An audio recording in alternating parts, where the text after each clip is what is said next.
que a gente fizer. Então, agora sim começou a gravar. Então, toda aula que a gente fizer, vou gravar ela e disponibilizar ela para vocês depois lá no Moodle, tá?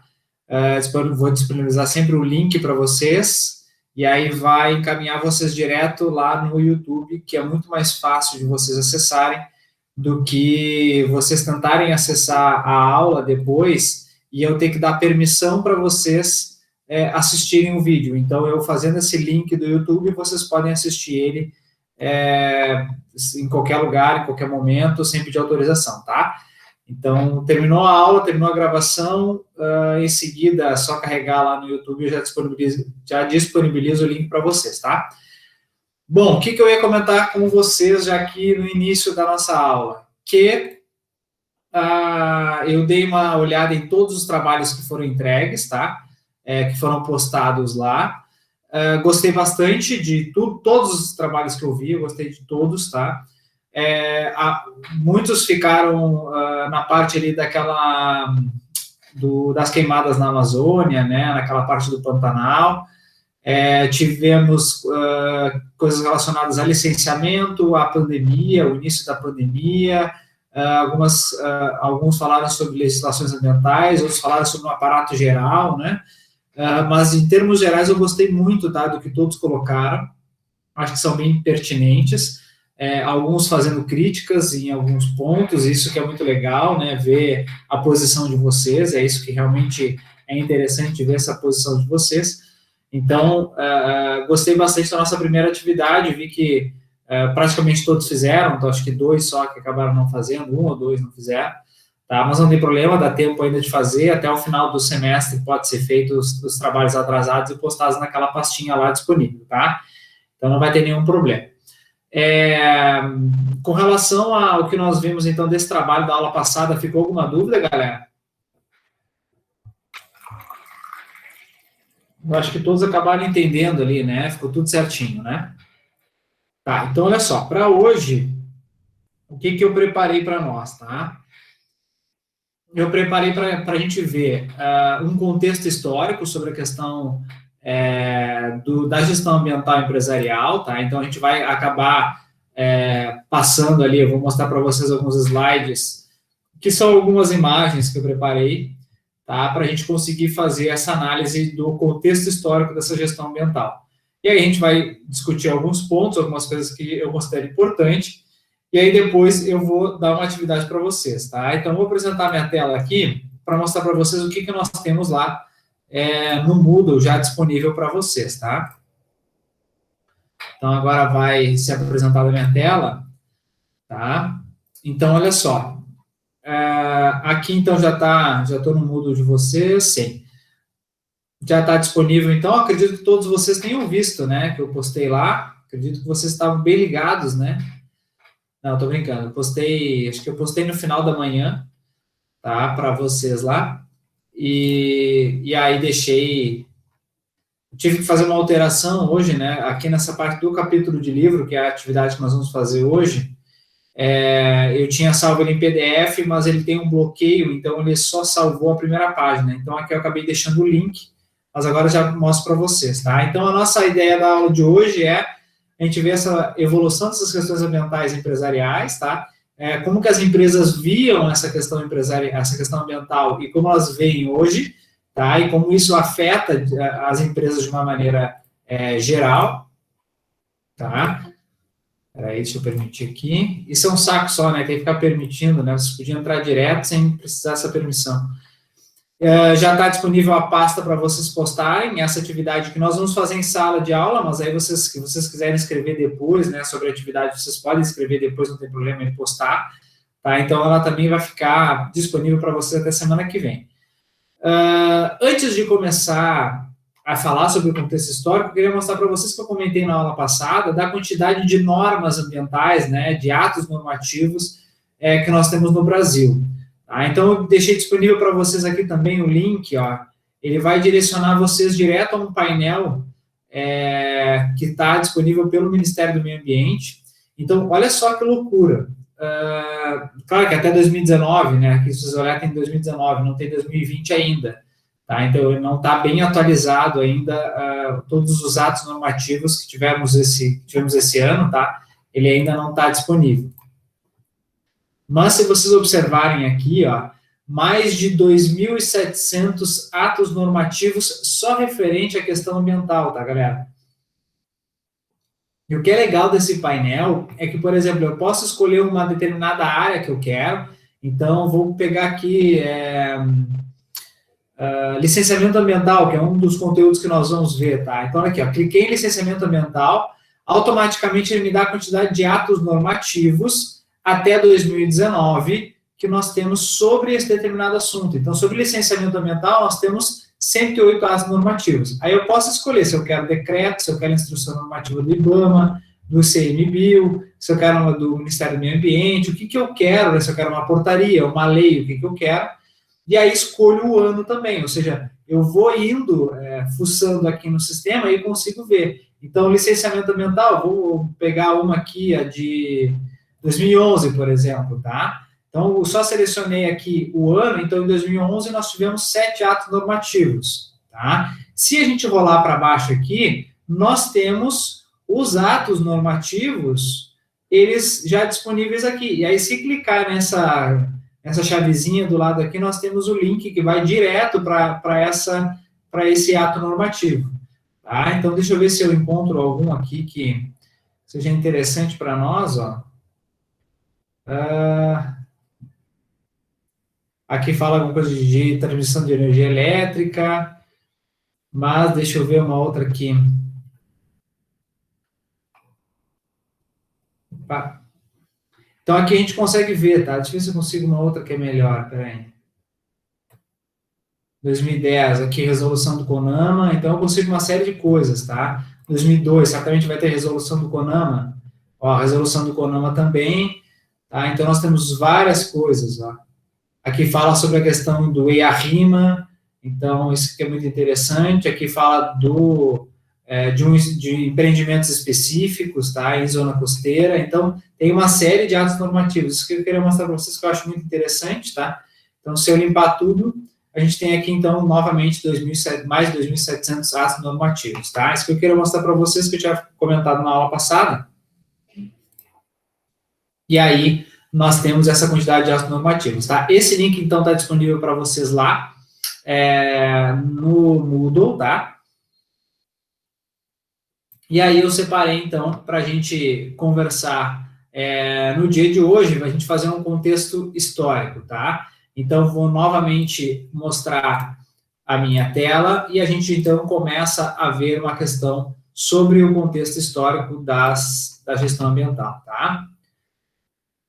Então, aqui eu estou mostrando novamente a minha tela. Deixa eu apresentar para vocês. Todos estão vendo a minha tela? Sim ou não? Por favor, falem comigo aí. Sim. Sim. Tá, beleza. Então, olha só, galera. O que eu separei aqui para a gente discutir inicialmente, tá? Contexto histórico, a gente tem que entender que é tudo que nós tivemos ao longo dos anos referente à matéria. Tá? Então, quando a gente fala de contexto histórico, é isso que a gente quer dizer.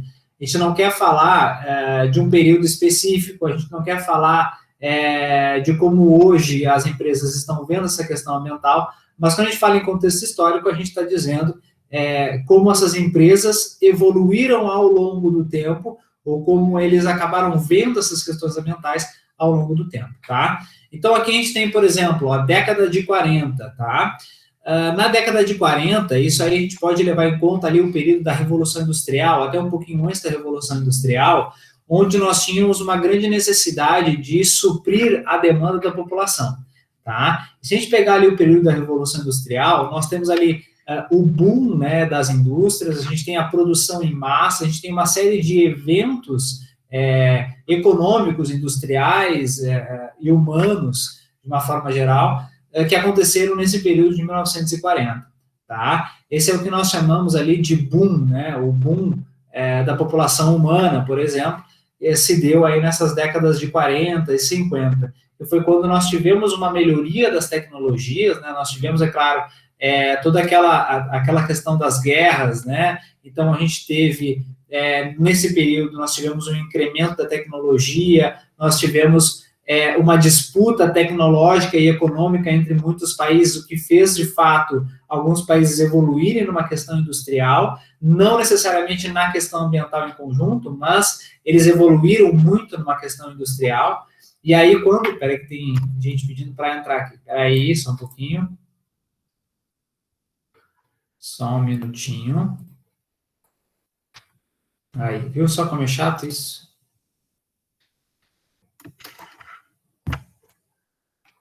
Peraí. Então, aqui, nós temos na década de 40, então, o cenário era basicamente esse. Aí, entendo essa indústria, entendo isso como qualquer tipo de empresa, tá? Então, não entendo isso só como a indústria. Entendo isso como qualquer tipo de produção, qualquer tipo de serviço prestado, qualquer tipo de situação que vocês possam entender que vai dar essa relação comercial entre as pessoas, tá? Mas, claro que para dar uma ilustrada, a gente tem que trazer a indústria, que tem o seu papel principal quando a gente fala em questões ambientais, tá? Então, observem aqui, que aqui nós temos uma relação, digamos, muito, ou melhor, não muito amigável com a questão ambiental. Então, nós temos uma grande quantidade de matéria-prima sendo consumida, tá? Então, deixa eu pegar aqui uma canetinha. Então, olha só, nós temos aqui, ó, uma grande quantidade de matéria-prima sendo consumida, água sendo consumida e energia. Ou seja, entra uma grande quantidade desses elementos para dentro da indústria, para que a gente tenha o beneficiamento, a produção de bens de consumo, para abastecer a população, que vem crescendo consideravelmente nesse período, por uma questão de revolução industrial, por uma questão de guerras econômicas, né? Eu poderia dizer que seria uma guerra fria econômica entre os países, onde cada um queria ter a sua autonomia, queria produzir os seus bens sem necessitar de países externos. Então, aqui nesse momento, nós temos uma grande quantidade de matéria-prima, insumos, água e energia sendo consumida para a produção de bens. Só que na mesma proporção, nós temos na outra ponta resíduos, emissões atmosféricas, efluentes e muitas outras coisas sendo gerados na mesma proporção do consumo de energia, matéria-prima e água. Ou seja, a eficiência, e observem aqui este elemento aqui, ó, a eficiência de produção naquela década de 40 era uma eficiência de produção extremamente baixa. Por quê? Porque a ideia ali era produzir o mais rápido possível uma maior quantidade de bens de consumo para aquela população que necessitava daqueles bens. Então, a ideia era, vamos produzir independente do que aconteça, tá? Então, aqui nós temos um cenário. Pode ver que em nenhum momento aqui se apresenta uma técnica de controle de emissões atmosféricas, em nenhum momento aqui se apresenta uma outra alternativa com relação aos resíduos sólidos, tampouco um tratamento de efluentes industriais aqui, certo? Então, observem, a gente demanda uma grande quantidade de matéria-prima, insumos, energia e água para produzir uma grande quantidade de produtos, porém, essa quantidade de produtos, ela acaba, então, digamos que não sendo na quantidade ideal devido aos desperdícios que nós temos de produção, por causa dessa baixa eficiência.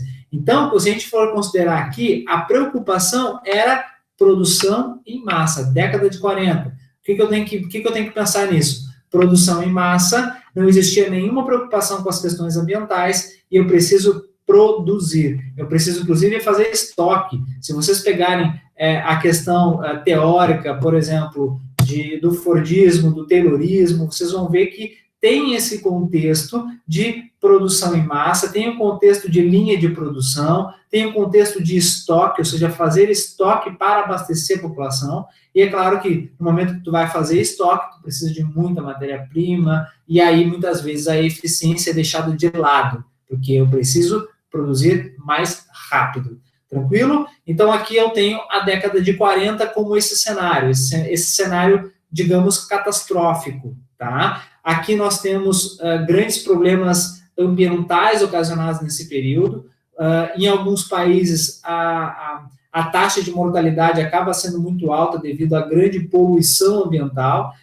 Nós tivemos casos, a China até hoje tem casos de poluição atmosférica, né? Mas, por exemplo, a Inglaterra teve um período bem sombrio com relação à poluição atmosférica também, por causa dessa grande produtividade, por causa de não ter, talvez, um controle dessas emissões ou um controle produtivo maior. Então, nós também tivemos alguns problemas onde as pessoas realmente acabaram sofrendo de doenças respiratórias por causa das produções industriais. Então, esse é um período realmente catastrófico em termos ambientais para o mundo de uma forma geral, tá? Aí, então, nós chegamos na década de 60, 70, onde as coisas começam a ter um outro sentido, tá? Que outro sentido eu tenho para isso? Observem que, ó, aqui na anterior, a questão de matéria-prima, água e energia são a mesma quantidade que nós temos na década de 60 e 70, tá? Concordam? Então, aqui nós temos a mesma quantidade, ó. Nada mudou com relação ao consumo dessas matérias-primas para a produção de bens. Tá, mas então o que mudou? Bom, nesse momento de 60 e 70, devido à grande característica, acho que tem mais gente querendo entrar em aula, peraí, deixa eu manter aqui, tem sim. Mais gente, peraí. Olha os atrasados aí, ó. Tinha que ter um jeito, né, da gente, vocês entrarem sem eu ter permissão, né? Mas vamos lá. Então, aqui, ó, década de 60 e 70, nós continuamos tendo uma grande quantidade de consumo de matéria-prima, energia e água, porém, nós temos aqui, agora, uma outra situação. Nós começamos a ter o que nós chamamos de técnicas de fim de tubo. Observem isso, tá? Técnicas de fim de tubo. Qual é a preocupação que nós temos aqui? Bom, vamos seguir produzindo, vamos seguir consumindo matéria-prima, insumos, energia para a produção desses bens, mas agora, devido à evolução das questões ambientais, por causa daquele período catastrófico anterior, nós tivemos legislações ambientais de proteção, de controle surgindo a partir de então, nós temos o início de uma fiscalização global sobre essas questões ambientais, tanto é que na década de 70 nós tivemos ali em 72 a primeira conferência internacional relacionada à matéria ambiental. Então, nesse período começa de fato o mundo a dizer, olha, nós precisamos ter um foco maior na questão da qualidade ambiental, nós precisamos ter um foco maior na prevenção da qualidade ambiental, na prevenção da poluição. E aí, é claro que, tendo nessa década de 60 e 70 esse período, as empresas têm que começar a se adaptar, têm que começar a se adequar a essas novas normas para que, de fato, elas não sejam penalizadas. E aí, então, nós começamos a ter essas técnicas de fim de tubo. O que eu quero dizer com técnica de fim de tubo? Eu vou produzir, eu vou gerar o resíduo da mesma forma que eu gerava antes, eu vou gerar a minha emissão da mesma forma que eu gerava antes, o meu efluente industrial da mesma forma. A única diferença que eu tenho agora é que eu não vou lançar isso na natureza de forma bruta. Eu vou dar primeiro um controle, um tratamento prévio para isso, um tratamento básico para isso, para depois eu lançar. Ou seja, nesse período nós começamos a ter técnicas de controle sendo inseridas na indústria, no processo produtivo de uma forma geral, em todos os aspectos econômicos, né? Ou seja, começam as preocupações ambientais para minimizar os impactos dessa produção, certo? Então, observem que aqui, em nenhum momento, eu tenho uma estratégia intramuros.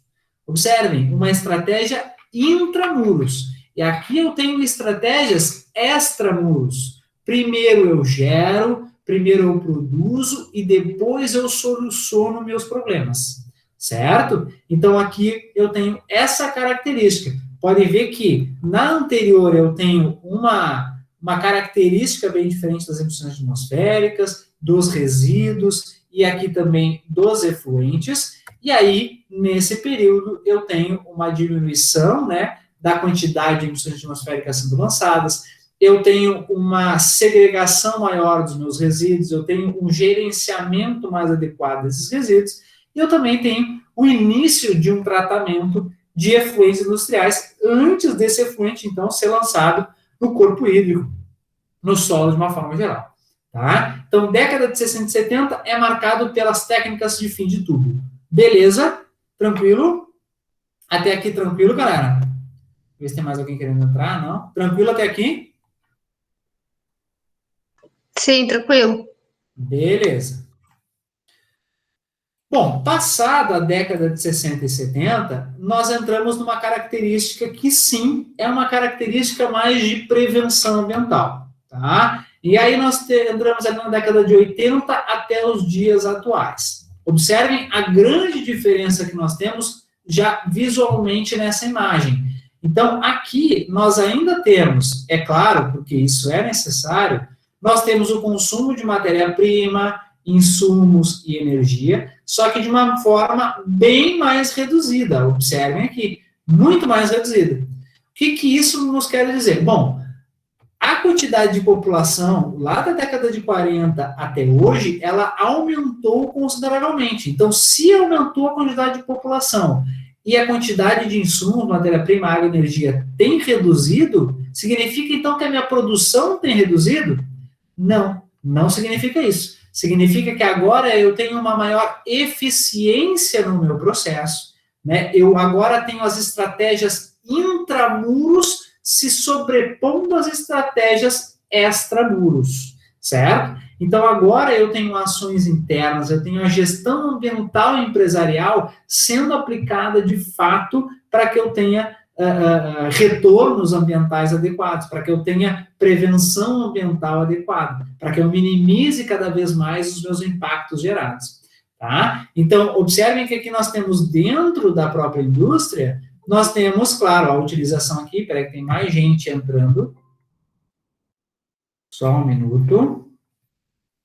Pronto, retornamos agora. Então, observem que aqui nós temos internamente na indústria, nós temos, é claro que a produção de resíduos, a geração de resíduos, né? Porque na grande maioria dos casos, essa geração de resíduos, ela é inevitável, ou seja, não tem como a gente produzir sem gerar resíduos, sem gerar emissões, muitas vezes isso é inevitável. Mas agora eu tenho dentro da própria empresa a reutilização disso, a minimização desses aspectos ambientais que podem gerar um possível impacto.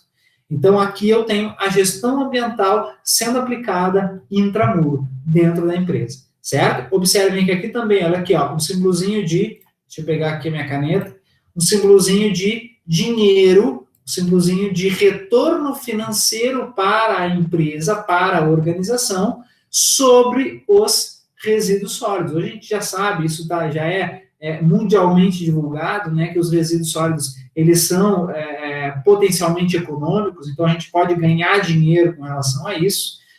Nós temos, pode ver que, antes, olha o tamanho da estação aqui, né, claro que isso aqui é só um exemplo, né, mas olha o tamanho da estação que nós temos nas técnicas de fim de tubo, e quando nós chegamos hoje, nós temos uma redução no tamanho do nosso tratamento de efluentes, não porque eu estou gerando menos, mas que talvez eu consiga dar uma solução para esse efluente antes de ter que tratá-lo e destiná-lo para um corpo hídrico receptor, por exemplo.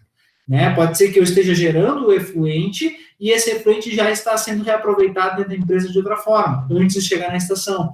Ou até mesmo eu esteja gerando menos, porque a minha eficiência de produção tem aumentado, né? As minhas tecnologias têm melhorado, e eu tenho conseguido dar, então, o encaminhamento adequado para aquela matéria-prima, para que ela se torne um produto ao final do processo, e não que ela se torne um resíduo, ou uma emissão, ou efluente, certo? E aí nós temos, então, é claro que a legislação ambiental, ela vem evoluindo já desde lá da década de 60, então, desde a década de 60, até mesmo antes disso, né, de forma ainda muito tímida, essa legislação ambiental, ela vem evoluindo. Mas quando a gente chega na década de 80 e por diante, aí nós temos, de fato, uma aplicação de fiscalização ambiental, nós temos licenciamentos ambientais sendo aplicados de forma mais integrada, nós temos estratégias ambientais sendo aplicadas, sendo divulgadas, sendo disseminadas pelo mundo inteiro, né? Seja elas, essas ideias importadas de outros países ou não, mas a gente começa aqui a ter uma ideia de como é a gestão ambiental empresarial nos dias atuais. E é claro que tudo isso vem melhorando ao longo do tempo, né? Mas é importante que a gente tenha esse contexto de que, lá na década de 40, nós tínhamos uma baixa eficiência produtiva, nada de estratégia ambiental, poluição demasiada, né, eventos ambientais críticos catastróficos, e aí nós começamos, então, com legislações, com normas, com atos normativos mundiais, regulando essas atividades e fazendo com que eles tenham, pelo menos, uma parte de minimizar esses impactos ambientais, e chegamos hoje com estratégias internas para a redução de desperdícios, para o reaproveitamento interno e para a minimização, sim, dos impactos ambientais dessas produções, né? Ou seja, uma maior eficiência produtiva. Beleza, galera? Ficou claro até aqui? Alguma dúvida? Foi muito rápido nessa parte? Tranquilo? Se eu fui muito rápido, por favor, vocês me avisem, hein? Tá? Beleza. Vocês, claro, vocês já devem estar aí no final do curso, acredito eu, né? Tem alguém que ainda está no início? Acho que a grande maioria está no final do curso, né? E aí eu acredito que essa deve ser um contexto que vocês já mais ou menos entendem, já mais ou menos conhecem, né? Não é algo novo para vocês. Seja ela em termos de sala de aula, né? Ou seja, elas até no trabalho de vocês. Acredito que vocês também. Está bom assim. Eu sou do terceiro semestre. Tá na metade do curso, né, Roberto? Então, tá bem, tá?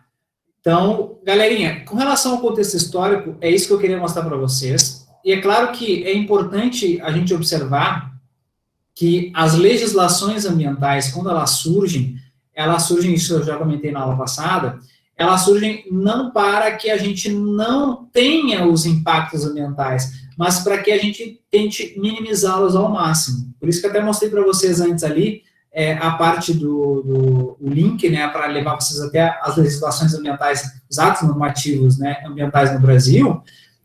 Então, vocês sabem que nós temos aqui uma grande quantidade de legislações no Brasil que regulam esse tipo de atividade, tá? Aí eu faço uma pergunta para vocês podem me responder no chat ou por voz.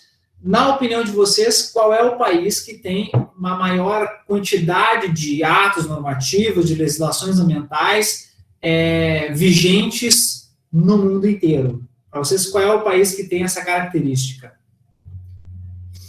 O Guilherme botou Brasil. Mais alguém?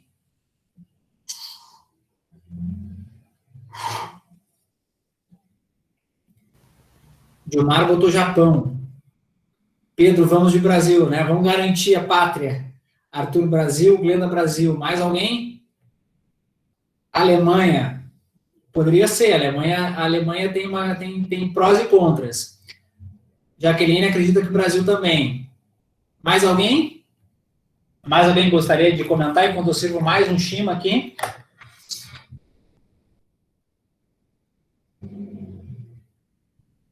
Observem que é uma coisa muito engraçada. A Bárbara e o William, Brasil também. Uma coisa que é muito engraçada é que nenhum de vocês falou qualquer outro país da América do Sul, a não ser o Brasil.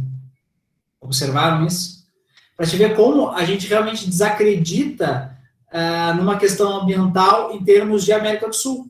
A gente acredita muito em questões ambientais na Europa, em países industrializados, por exemplo, os Estados Unidos. Tem muita gente que acredita que é os Estados Unidos, que tem uma grande quantidade de atos normativos, mas os Estados Unidos tem pouquíssimos atos normativos. A própria Constituição, a Constituição dos Estados Unidos tem pouquíssimos artigos, para vocês terem uma ideia.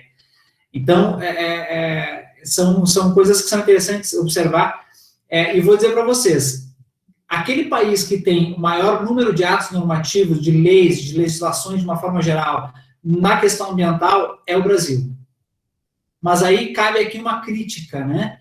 ele pode ter essa quantidade de atos normativos vigentes, sendo aplicados com eficiência ou não, né, com eficácia ou não, isso não nos importa nesse momento, mas o Brasil é o país com o maior número de atos normativos, eu já mostrei para vocês. Mas nós temos aqui uma utilização delas de forma talvez errada ou ainda muito baixa, né, desses atos normativos, e nós temos outros países, seja da América do Sul, seja da Europa, de qualquer outro lugar, que nós temos uma condição ambiental, muitas vezes, melhor que o Brasil, com menos atos normativos do que nós temos aqui. Mas é importante observar também no contexto histórico que a Europa, por mais que a gente ache que a Europa é tudo lindo, maravilhoso, eles passaram momentos muito críticos ambientais há muito tempo, né? Então, se vocês observarem alguns países, por exemplo, a própria Suíça, tá? Se vocês pegarem Zurique ele não tem muitas áreas verdes ao redor de rios principais, por exemplo. Se a gente for pegar a parte central de Zurique, tudo são edifícios ali, né? A gente não tem aquela questão que a gente observa no Brasil, por exemplo, de ter uma área verde nas suas margens de rios. Então, é claro que isso é um contexto histórico, né? Se for pegar a Suíça, se for pegar Portugal, Alemanha, são países muito mais velhos, muito mais antigos que o Brasil. Mas eles, claro que naquela época, né, de colonização do Brasil, lá eles já estavam degradando há muito tempo. Eles já não tinham mais tantos recursos ambientais que nem o Brasil.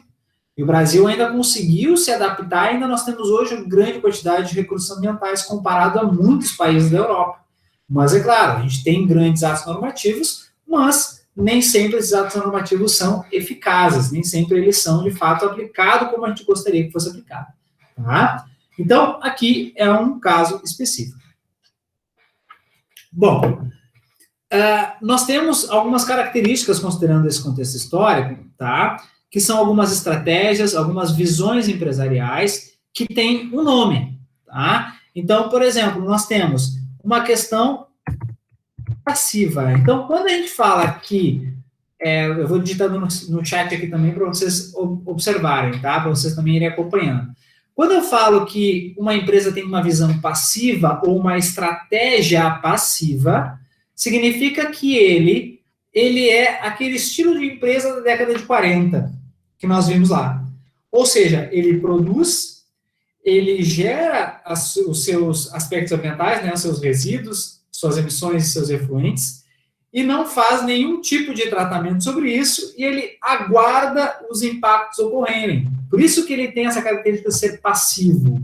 Ou seja, é uma empresa que não tem preocupação alguma com questões ambientais, que tem a sua produção de uma forma de eficiência baixa, então ele vai gerando seus aspectos ambientais e lá no futuro, posteriormente, então ele resolve dar o seu tratamento, ele tenta minimizar os impactos da forma que dá, né? Ele age de forma posterior aos seus impactos, tá? Então isso é o que nós chamamos de postura passiva, ele age posteriormente, tá?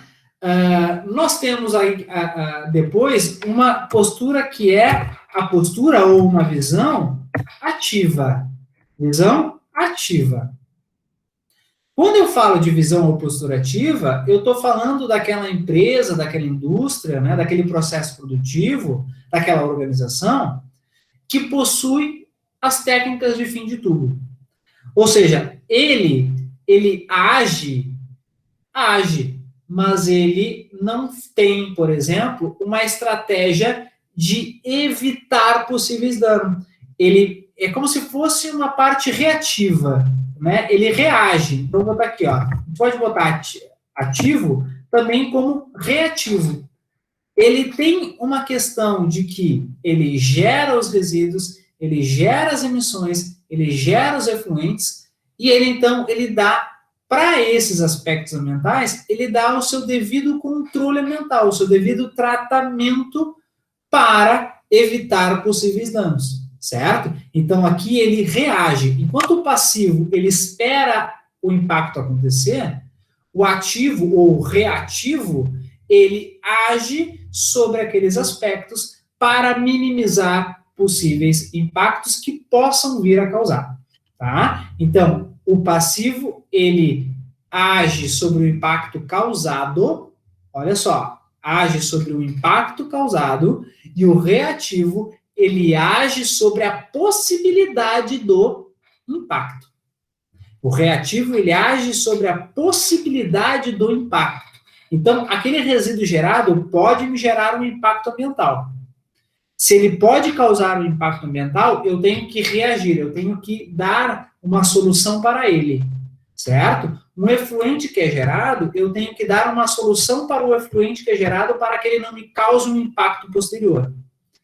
E as emissões da mesma forma. Enquanto que aquele passivo lá de trás, o passivo ele espera o impacto para poder, então, ter ação sobre o impacto e não sobre o aspecto ambiental gerado. Ficou claro essas duas diferenças que eu vou passar para outra?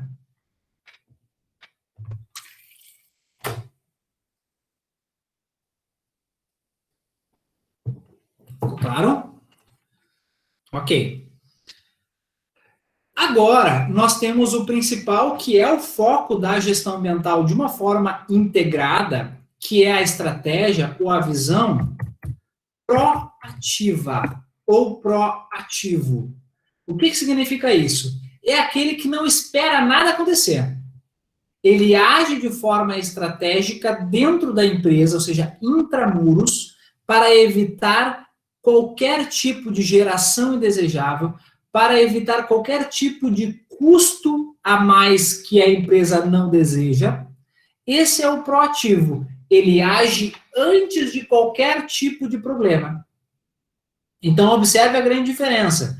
Primeiro nós temos o passivo, depois nós temos o reativo, ou ativo, como queiram, depois nós temos o proativo. O proativo é aquele ideal, ou aquele o esperado, né, quando a gente fala de gestão ambiental empresarial. É aquele cara, né, aquela ação dentro da empresa para melhorar a eficiência, para ter estratégias ambientais de modo a que eu não tenho custos elevados ou custos além daquilo que a empresa pode suportar.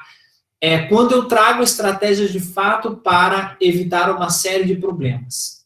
Tá? Então, aqui nós temos a característica proativa. Tá? Então, com base nessas três características, nós vamos fazer essa nossa atividade de hoje. Tá? O que eu quero que vocês façam agora? Eu quero que vocês entrem no Moodle, tá? Quero que vocês entrem lá no Moodle. Deixa eu apresentar minha tela para mostrar para vocês o que é que vocês vão fazer, tá? Então, vocês vão entrar no Moodle, lá na página de vocês, tá? Beleza, estou aqui. E vocês vão clicar neste capítulo de livro. Vai abrir para vocês esse link, vocês clicam nesse link e vai abrir, então, este PDF aqui, tá? Deixa eu aumentar aqui para mostrar para vocês. E aí vocês vão fazer o quê? Vocês vão fazer uma leitura, e galera, em 5 minutos, é uma leitura super fácil, super dinâmica, dá tranquilo. Em 5 minutos vocês vão ler o 30.1, que é essa introdução, e o 30.2. Isso vai dar 3, 4 páginas aí no total, tá? A partir do 30.3 vocês não precisam ler nada, tá? Então vocês vão ler a partir do 30.1 até o 30.2, incluindo este, né? E depois vocês vão, então, responder a seguinte questão, que diz aqui, ó, com base na aula, na leitura desses itens 30.1 e 30.2, responder a seguinte pergunta. Ao longo do tempo, a postura ou visão das empresas tem mudado significativamente. Como os autores definem essas posturas? Como os autores deste capítulo de livro definem essas posturas? E vocês vão ver que elas estão marcadas em negrito, tá? Escrevam um pouco sobre isso. O escrever um pouco sobre isso, vocês podem começar a escrever agora ou apenas fazer a leitura e uma reflexão sobre isso.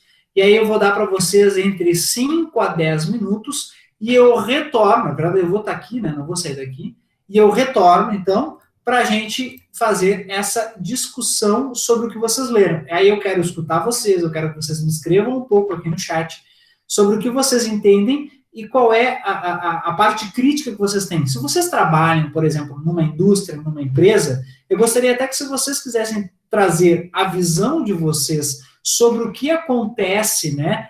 Vocês acham que na empresa que vocês trabalham, ou no escritório, ou na indústria que vocês trabalham, se aplica qual desses tipos de características? O passivo, o reativo ou o proativo? Vocês vão ver que vai ter uma outra característica depois, que vai ser análise do ciclo de vida, tá? Vocês vão ver que vai aparecer umas outras situações ali. Mas são três principais, que são essas que eu comentei com vocês. Então, eu quero que vocês façam essa leitura de 5 a 10 minutos e nós retornamos para debater, tá? Então, pensem no dia a dia de vocês, pensa na realidade do trabalho de vocês e vamos fazer um breve debate depois sobre isso, tá? Nós vamos um pouquinho mais das 8 hoje, tá? Até 8h20 no máximo, tá? Mas para que a gente possa fazer a discussão e depois vai ficar muito mais tranquilo vocês escreverem e fazerem atividade para postar. Beleza? Combinado? Tranquilo? Beleza. Então, eu vou estar aqui, a gravação vai seguir. Qualquer coisa, se vocês ficarem com dúvida, me chamem, que eu estarei aqui para tirar as dúvidas de vocês. Tá legal? Então, leitura 30.1 e 30.2, e já, entre 5 e 10 minutos no máximo, a gente retorna para discutir isso aí, tá?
E aí, galerinha, bora recomeçar?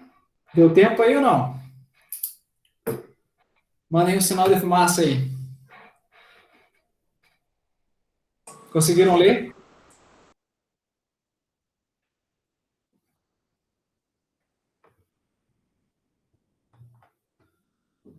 Deu tempo de ler aí ou não, galera? Sim, deu. Sim? Beleza, Tainá. Acho que é um texto bem tranquilo, né? Não é um texto pesado, não é um texto difícil de entender, acho que é bem legal esse texto aí. Quando eu encontrei ele, fiz uma boa leitura dele, eu achei bem legal. Beleza, Anderson. Então, galera, me contem aí alguma coisa sobre o texto que vocês viram, sobre esses 3 ou 4 visões, né, que tem esses tipos de empresa. O que vocês podem comentar sobre o que vocês leram ali? Quem é que começa para nós aí?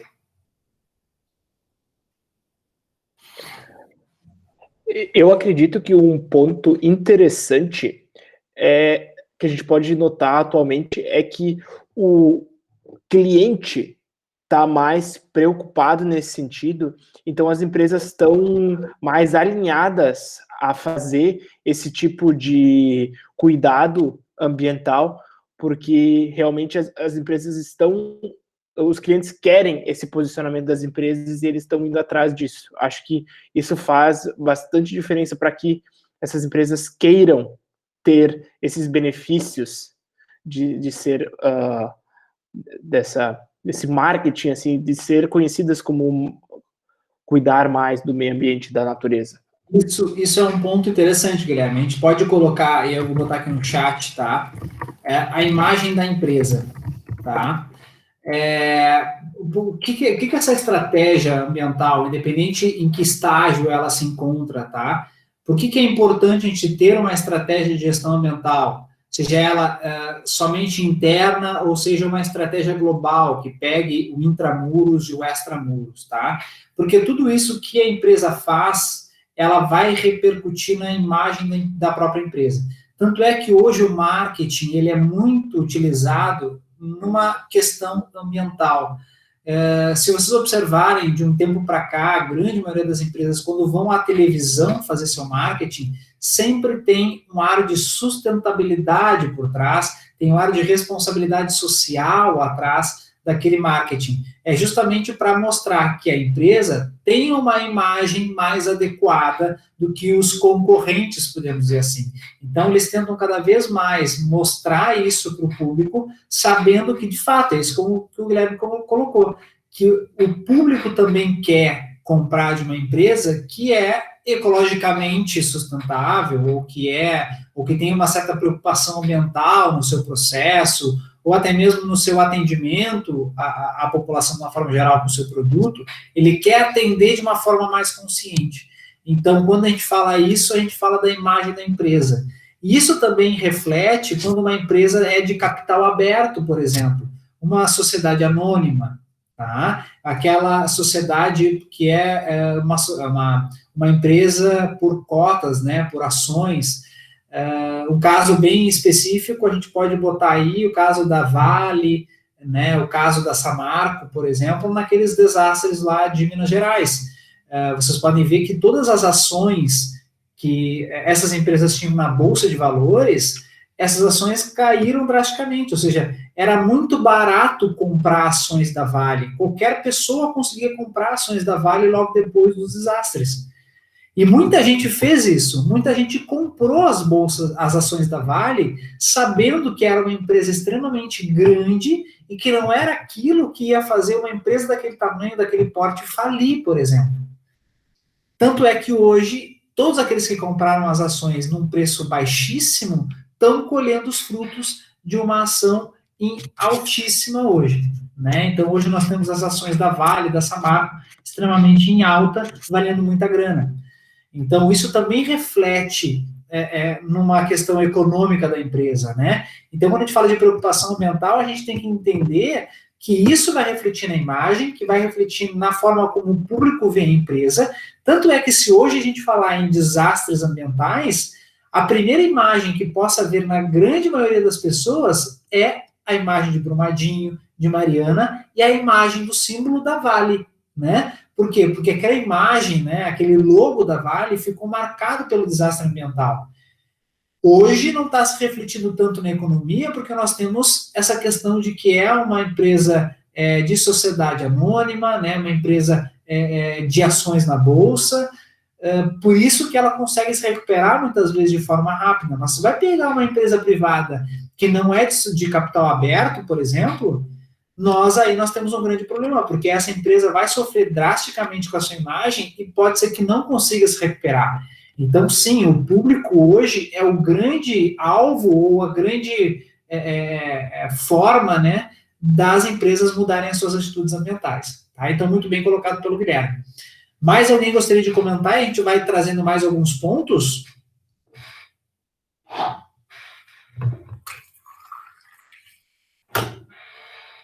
Quem mais, galera? Vamos lá. Eu acho que uma questão bem marcante, eu acho que faz a diferença também para essa mudança de posicionamento é quando as empresas começam a ver valor no que elas estão fazendo. Né? Tu tem um resultado disso, eu acho que é a marca ali, pelo que traz no texto, da visão ativa para proativa, né, como a gente falou, é que começa a ter um retorno econômico para a empresa também, tu ter um plano estratégico voltado ao meio ambiente, né? Tu melhorar a tua eficiência automaticamente, mas também tu entender que isso te traz um ganho econômico. Né? Afinal, no final das contas, também muitas empresas, objetivo lucro, né? É o que a gente busca sempre. Bom, Pedro, é isso aí. E uma coisa que o Pedro comentou, da questão que o foco da empresa é o lucro. Eu lembro que nas nossas aulas presenciais eu comentei, eu foquei muito isso, se eu não me engano foi na primeira ou na nossa segunda aula que nós tivemos presencial, foi que eu mostrei para vocês uma pirâmide, ou na verdade um triângulo, né, de 3 pontas, obviamente, por isso que é chamado de triângulo, e na ponta principal, na ponta superior, era o dinheiro, era o lucro, era a questão econômica. Ou seja, esse é o principal foco da organização. Então, quando uma empresa ela vai, de fato, aplicar uma estratégia ambiental, seja ela de forma reativa ou proativa, ela está focando enquanto eu vou gastar para que eu tenha esse tipo de estratégia, é a primeira coisa, e aí, quando eu pergunto para muitos, de várias turmas, inclusive da turma do MBA, quando eu pergunto para eles assim, vamos supor que vocês sejam o gerente da área ambiental da empresa que vocês trabalham, tá? Então, vamos pensar nesse caso. Vocês são o gerente da área ambiental na empresa que vocês trabalham. E aí, o diretor chega para vocês o seguinte, olha, eu quero que tu me traga aqui, para a próxima semana, uma estratégia ambiental que a gente possa aplicar dentro da nossa empresa, que possa nos trazer algum tipo de benefício. Aí eu pergunto para vocês, quando vocês forem apresentar isso para a direção, quando vocês forem mostrar isso, né, para quem de fato está querendo esse tipo de estratégia, qual é a primeira coisa que vocês vão abordar numa apresentação? Qual é a primeira coisa que vocês abordariam? Eu quero mostrar uma estratégia ambiental para o diretor, para a direção. Eu tive uma ideia de estratégia ambiental que pode mudar algumas coisas. Como é que vocês vão chegar no diretor, né, na alta direção, e vão mostrar para ele, para que ele, de fato, ele queira aplicar isso dentro da empresa? Qual é a primeira coisa que vocês vão fazer? Apresentar benefícios, diz o Guilherme. Mais alguém? Justamente a gente vai mostrar para ele o que ele vai ganhar com isso, né? Isso é um pouco estranho, até porque a questão do meio ambiente não se torna o foco, mas sim as outras coisas, o retorno que eu vou ter com isso, o que eu vou ganhar com isso, né? Exatamente. Então, é uma preocupação um pouco desfocada, né? Parece. Sim. Exatamente. E aí eu tô vendo que o pessoal que está comentando, aumento da lucratividade, oportunidade competitiva, retorno de dinheiro, redução de custos e ganhos, baixos custos de lucratividade, redução de gastos. Galera, é isso. E aí a grande dificuldade, quando a gente, de uma formação ambiental e já tive empresa, e sabendo da grande dificuldade que é quando a gente vai entrar dentro de outras empresas para prestar uma consultoria ou para tentar fazer com que eles consigam entender essa relação com o meio ambiente, essa é a questão mais difícil. E aí é muito engraçado porque o último ponto a ser tocado quando a gente entra na empresa é a questão ambiental. Esse é o último ponto. A Guilherme botou ali, ó, payback, ou seja, quanto vou ter de retorno financeiro, né, com relação a isso? Quanto que vai retornar para mim? Né? Ali está ali, o Pedro ali. Obrigado, Pedro. Às vezes é importante essa tradução, né, simultânea. Também que a gente tem o Pedro para nos ajudar aí. Ó. Boa, Pedro, isso aí. Mas, galera, é muito engraçado de ver, porque sempre a primeira coisa isso é muito caro. Isso é muito caro. E aí a gente tem que mostrar para eles uma linha do tempo, e que essa linha do tempo não é muito curta, muitas vezes é uma linha do tempo longa, é um retorno financeiro que vai vir a longo prazo, mas que a gente precisa enfiar na cabeça do vivente desse, de que não é só questão de custos, mas é uma questão de imagem, é uma questão de público, é uma questão de foco da organização a ser demonstrada. E isso tudo vai ter retorno para a empresa depois. E esse retorno, muitas vezes, é demorado, muitas vezes eu gasto antes para poder ter o retorno, porque às vezes eu preciso movimentar, por exemplo, tecnologia, às vezes eu preciso movimentar marketing, às vezes eu preciso movimentar até mesmo o design do produto, e isso é muito louco, porque eu alterando o design de um produto, a embalagem de um produto, eu consigo ter uma abrangência maior. E aí, quando tu fala isso para um diretor, é difícil muitas vezes de entender quando essa empresa é uma empresa tradicional, quando essa empresa, ou o diretor, ou a diretoria, é uma diretoria tradicional, que não tem tanta facilidade em mudanças, e aí tu precisa convencer esses caras de que uma estratégia ambiental interna, ela vai te dar esse tipo de retorno. Então, o último ponto a ser tocado é o ponto ambiental. Tá? Então, muito bom isso aí que vocês colocaram. Quero saber se mais alguém tem mais algum outro ponto para colocar, para que a gente possa levantar de novo essa bola aí. Mais alguém, galera? Professora, eu gostaria de falar que um ponto até que achei interessante no texto é que na década de 1940 fazia sentido eles utilizarem muitos recursos, porque tinha mais recursos naturais do que hoje em dia. Então, está se falando muito que os recursos naturais da Terra, que a gente esgotou eles em 2020. Os não renováveis, no caso. Exato. Isso é um ponto interessante também, porque, de fato, a característica que nós tínhamos de mundo na década de 40 era uma, e a característica que nós temos hoje, em 2020, é completamente diferente.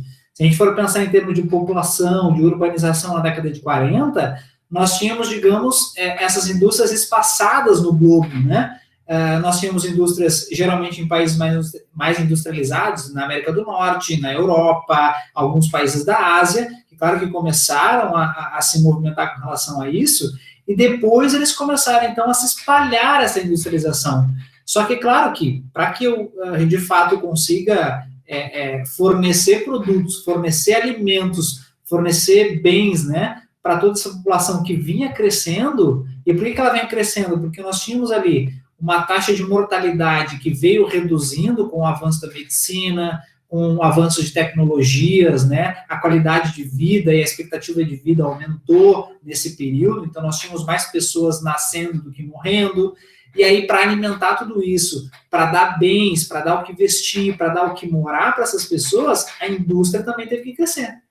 E a indústria crescendo, eu preciso de recursos. Só que esses recursos sendo utilizados de forma inadequada, porque, olha só, na década de 40, por mais que nós tínhamos recursos demasiados, a eficiência na utilização dos recursos era extremamente baixa.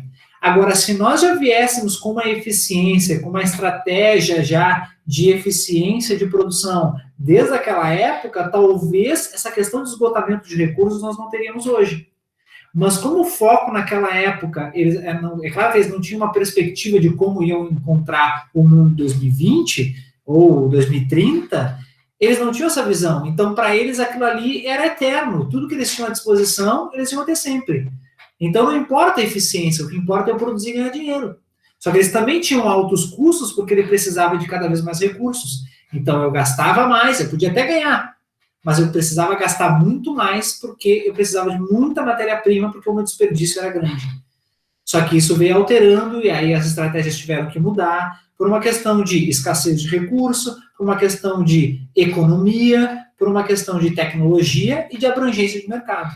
Então, tudo isso, todos esses fatores são importantes para que a gente mude as atitudes com relação à questão de gestão ambiental, tá? Mas muito bem trazido, Tainá. Isso aí.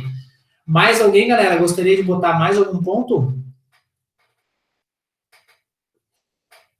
Como é que é, não sei se todos trabalham em indústria, deixa eu ler aqui que a Glenda botou. É triste pensar que geralmente as empresas se preocupam com as questões ambientais depois de um grande desastre, como citado no texto, Seveso, Bhopal, Chernobyl e Basel. Na verdade, não é uma característica desses eventos, né? Isso é uma característica global. A preocupação das questões ambientais pós um impacto ambiental é uma característica global. É no Brasil, é na Índia, é na Itália, no caso de Seveso, no caso ali de Chernobyl também, né? Então, tudo isso é uma questão global. Por que é uma questão global? Porque hoje é muito caro, hoje, de fato, ele é muito caro.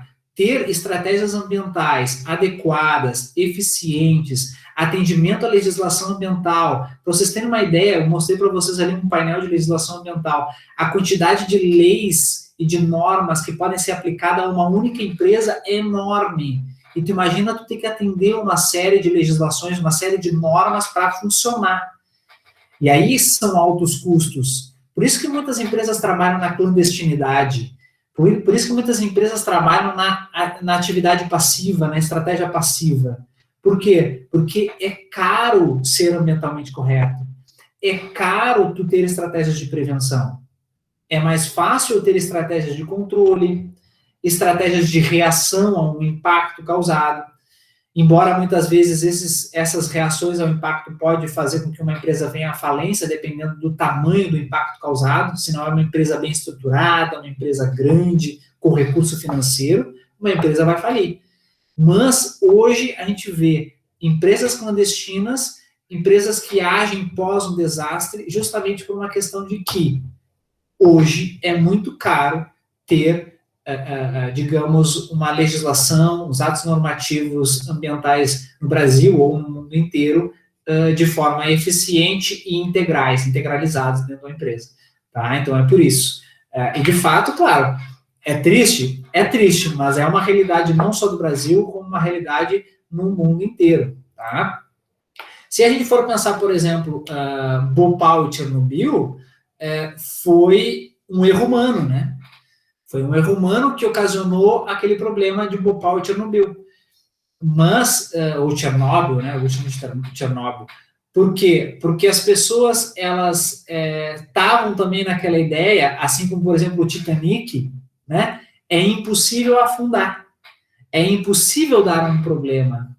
E quando tu trabalha com a característica do impossível dar um problema, é impossível termos um impacto ambiental relacionado a essa atividade, é aí que o impacto ambiental acontece, é aí que o acidente, né, e aí eu boto aspas nesse acidente, acontece.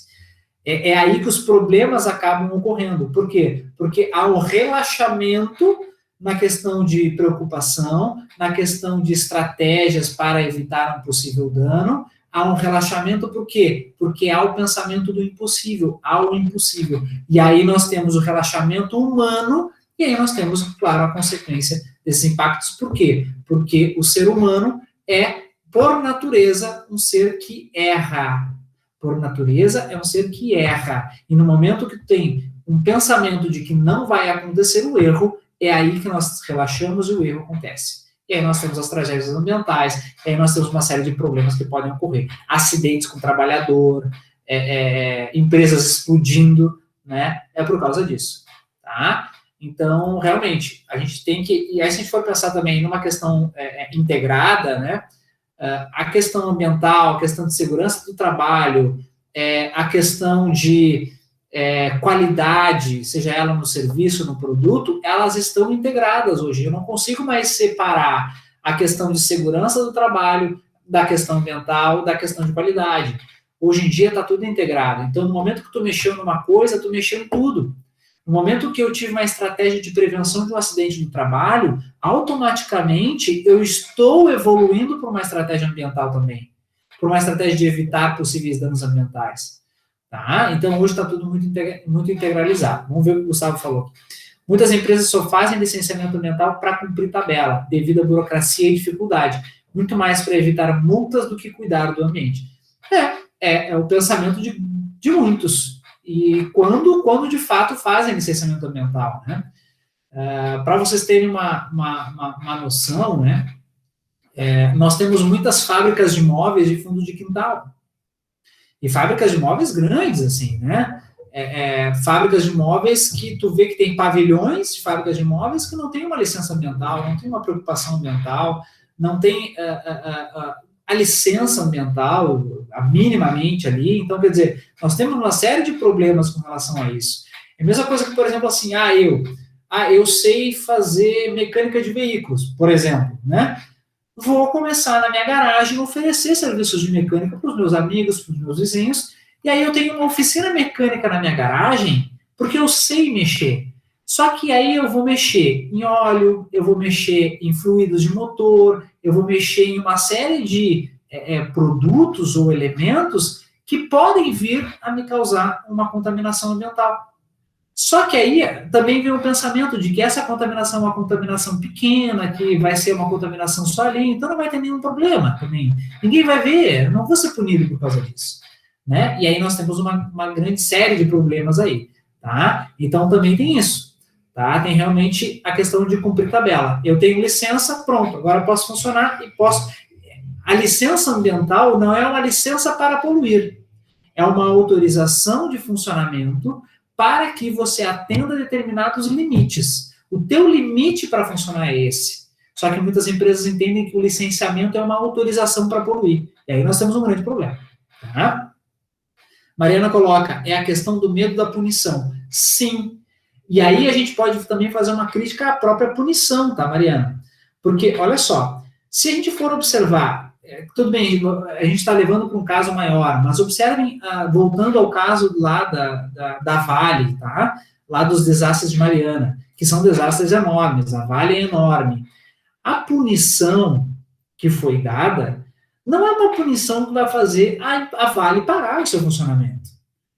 Entende? Então, até que ponto a punição serve para que aquela empresa tome atividades ou tome atitudes, ações para prevenir outros danos?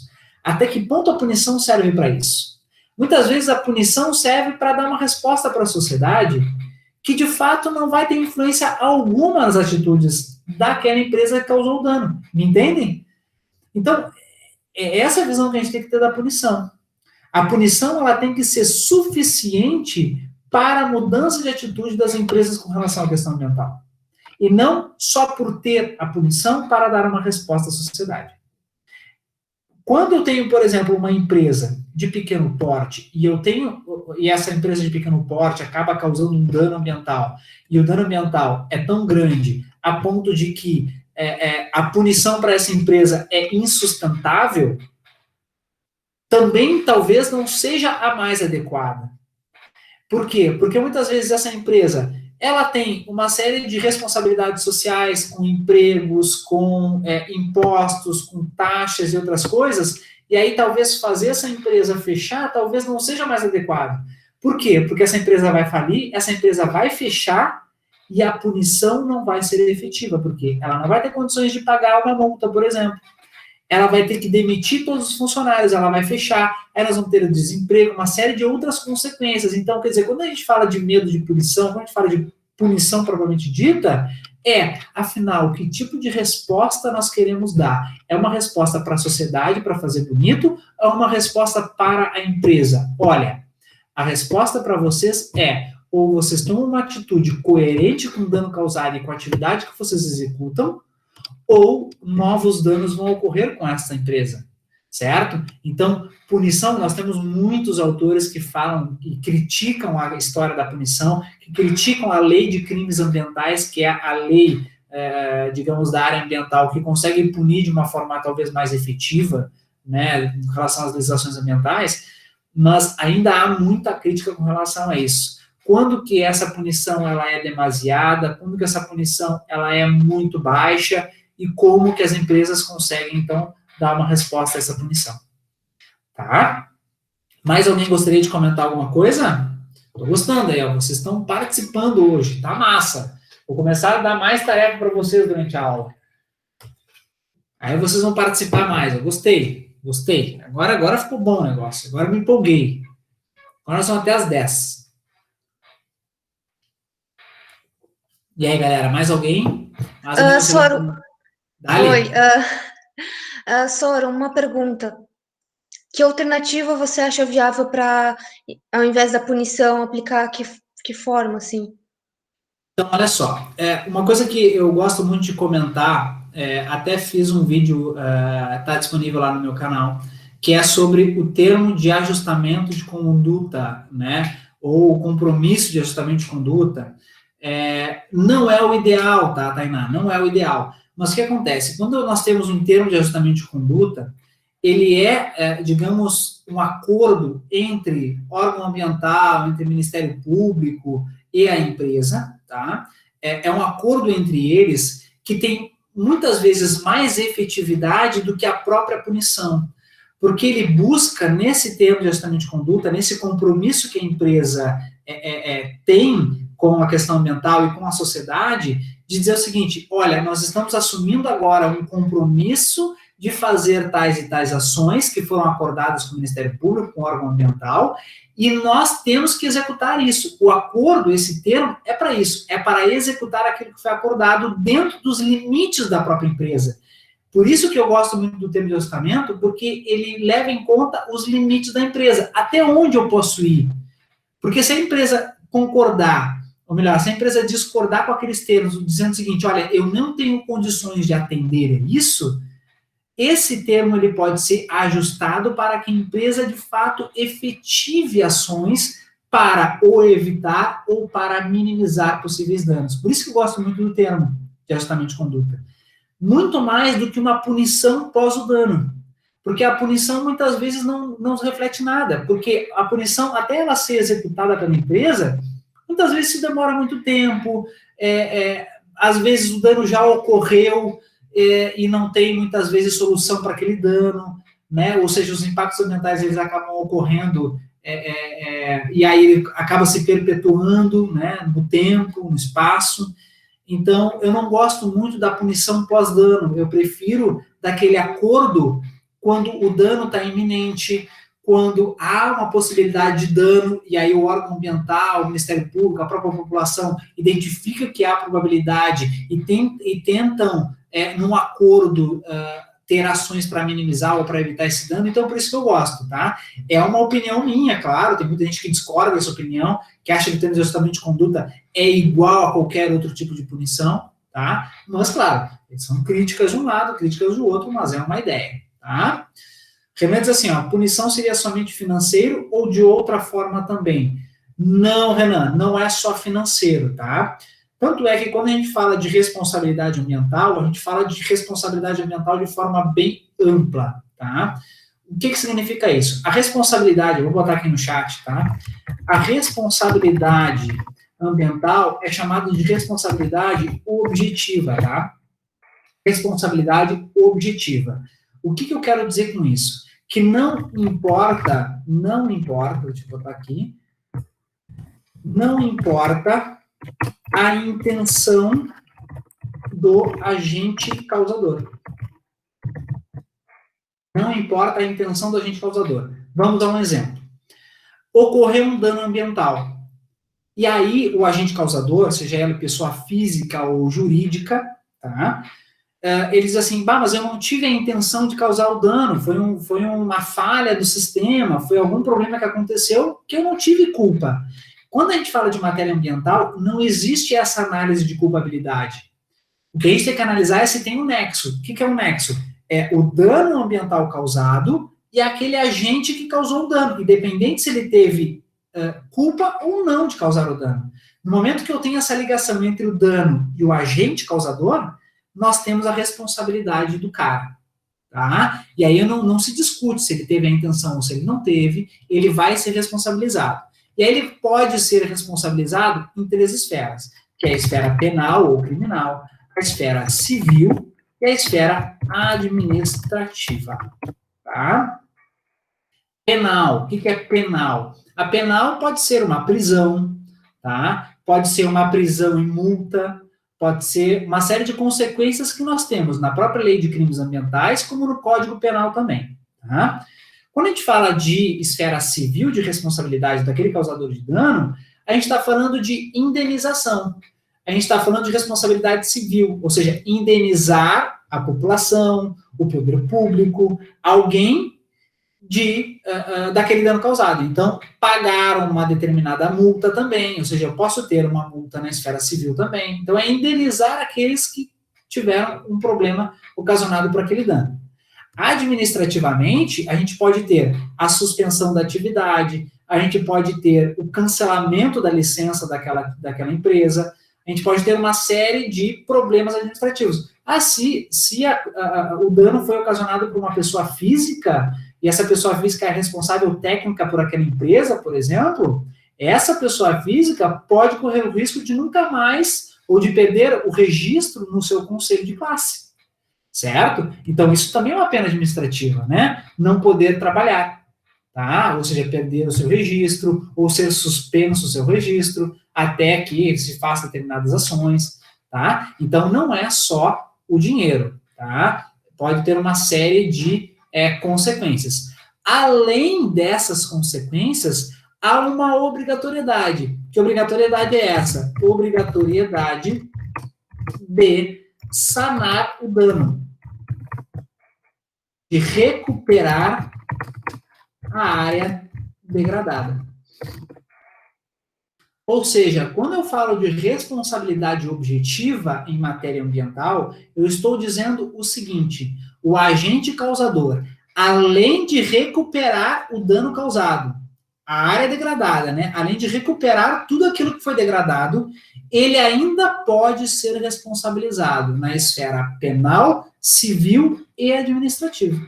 A depender, é claro, das consequências do dano, do grau de culpabilidade da ocorrência do dano, certo? Então, aí se analisa uma série de questões. Mas o que tem que ficar claro é o seguinte: ocorreu o dano e há um agente que causou esse dano, obrigatoriamente ele vai ter que recuperar aquela área degradada. Isso é a primeira coisa. Obrigatoriamente recuperar a área degradada. Aí depois a gente parte para a responsabilização penal, civil e administrativa. Tranquilo, Renan? Renan e pessoal aí, ficou claro? Beleza. Mais alguma... Beleza, mais alguma pergunta, galerinha? Mais alguma coisa relacionada ao texto que vocês viram lá? Essa questão ali de responsabilidade, a gente vai retomar ela ao longo do semestre, tá? Quando a gente for ver algumas questões sobre legislação ambiental, tá? Então, se ninguém tem mais dúvidas, olha aí, ó, passamos meia hora do nosso tempo, que absurdo isso. Que absurdo isso. Né? Que horror. Tá? Mas espero que vocês tenham gostado da nossa aula de hoje. Tá? As nossas aulas geralmente vai ser isso, vai ser um papum, vai ser um assunto rápido, e aí alguns dias vão ter algumas atividades para a gente fazer, e outros dias, claro, vocês vão ter que fazer essa atividade em casa, tá? Mas é legal quando vocês venham com essas dúvidas, quando vocês venham participar, sempre é muito bom. E nunca esqueçam de cumprir os prazos lá de postagem, tá? Então agora vocês vão ter um prazo até semana que vem, até a meia-noite do dia 28, se eu não me engano, para postar o conteúdo referente ao texto ali, que vocês já mais ou menos me trouxeram, sobre o tipo de visão que nós temos de empresa em relação à gestão ambiental empresarial. Tranquilo, galerinha? Fechamos por hoje, então. Vou parar a nossa gravação aqui.